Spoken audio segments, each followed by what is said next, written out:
తమ ప్రభుత్వ పాఠశాలలో ఉపాధ్యాయులు కావాలని సరైన వసతులు కల్పించాలని కోరుతూ భద్రాద్రి కొత్తగూడెం జిల్లా పాత కొత్తగూడెంలోని ప్రాథమిక పాఠశాల విద్యార్థులతో పాటు తల్లిదండ్రులు ఆందోళన చేపట్టారు.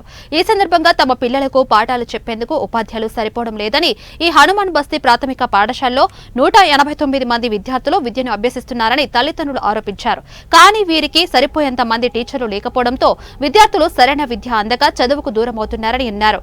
189 మంది విద్యార్థులకు కేవలం 3 టీచర్లే ఉండటం, అందులో ఒక టీచర్ లీవ్ పై వెళ్లడంతో గత 15 రోజులుగా 2 ఉపాధ్యాయులతో పాఠశాల నిర్వహిస్తున్నారని తెలిపారు.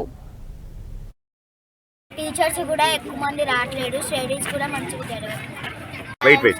ఫోర్త్ క్లాస్ ఇక్కడ అన్నం ఏం బాగోట్లేదు, కానీ టీచర్స్ కూడా కొంతమంది వేస్తున్నారు. క్లాసెస్ కూడా ఎక్కువ జరుగుతుంది. 9:30 కంటే హెచ్ఎం టీచర్ 9కి అని చెప్పేసి టీచర్స్ వాళ్ళు అవతల మొన్న కూడా కొంచెం లేట్గా వచ్చారు.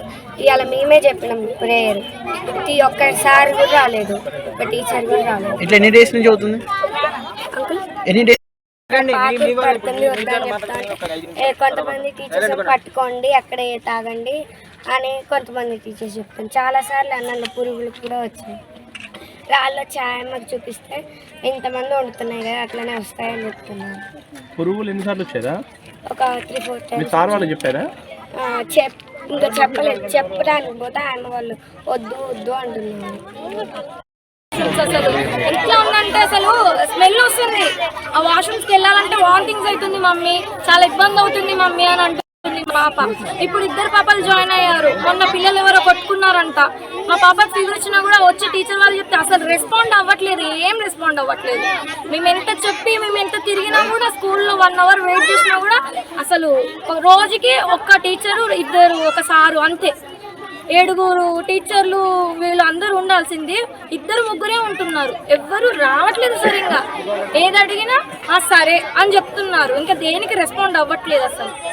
అసలు ఫుడ్ కూడా చాలా వాసన, ముక్క వాసన వస్తుంది. రైస్ అది మేము మంచిగా వండుతున్నామని వాళ్ళు అంటున్నారు. అది మిగిలిపోతే వాళ్ళు తీసుకుని వెళ్తారు, అది మాకు సంబంధం లేని విషయం. మిగిలితే వేస్ట్ చేయొద్దని, కానీ మరీ టూ మచ్గా చేయండి. ఎవరు పేరెంట్స్ లేదు, నేను ఒక్కదాన్నే ఉన్నా. సో అంతటా ఉంటుంది నాకే. మా పిల్లలకి ఏమైనా మేము హాస్పిటల్ చుట్టూ తిప్పాలి. మా పాపకు కూడా ఫీవర్ వస్తే పంపించలేదు పేరెంట్స్, కూడా చేయలేదు. రిజిస్ట్రేషన్